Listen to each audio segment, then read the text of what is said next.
Quite frequently, I will leave the house with a blank SD card in my camera and an empty mind. I want serendipity to dictate what I photograph that day. So, if I have no preconceived notion, then what I see is brand new to me, and many times I'll find it very inspiring. For example, this morning, in a field not far from my house, this is what I saw. A woodpecker doing something.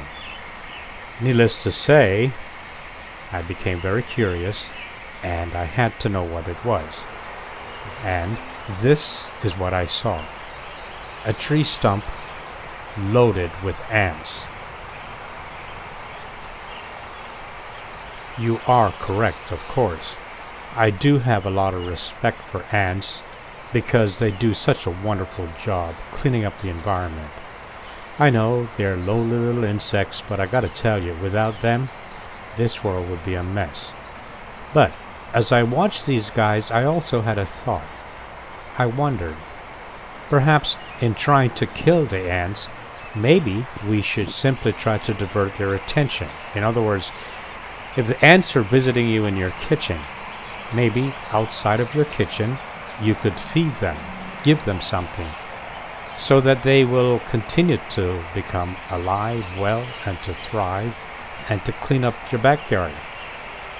Why would they go into your kitchen when there's something delicious to eat just outside your window? Anyway, that was my thought for the day. I don't know the mechanics of that, but I'm sure that it could work. Maybe a viewer will be kind enough to share their insight on ants and how to repel them.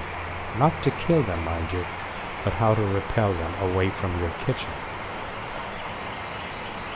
It is cultural, of course. We were brought up to believe that if we see an insect in the house, it does not belong there, so we must kill that insect. After all, we're bombarded with television commercials frequently, every day, on the hour, telling us how repulsive insects are, that we must destroy them. But then, in seeing these guys, I think perhaps a viewer will come to the realization that just because everybody does it does not necessarily mean that it is right. And perhaps a viewer will come up with an idea how to repel these insects, if you will, away from your house and allow them to survive, to live in their environment, to do what they do best, cleaning up the environment, becoming food for other life forms perhaps, and try to get rid of the idea that everything must be destroyed. We must kill things we don't understand. But then, that's just my personal point of view.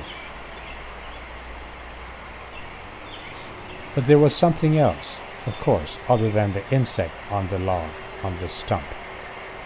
I saw a petal that fell from a tree. And on the petal, I looked carefully and I could see that there was some sort of nectar, some sort of liquid on this petal. And on this petal, again, ants. And I wondered whether this was nature's way of feeding the ants below. Somehow there was a connection between the flower and the ant. The petal obviously fell off a tree. It was the last remnant of what must have been, and I found out later what in fact was, a very beautiful flower. But here it is, it fell on the ground, but it was not wasted, because it became the food for the ants. It became food for the insects. And once again, I was impressed. This actually was the tree from which it fell. I don't know the name of this tree. I don't know the name of the petal. Once again, perhaps a viewer will educate us all. Perhaps a viewer will share their comments and their suggestions. And in doing so, together we will learn. After all, that is the purpose of Microdac.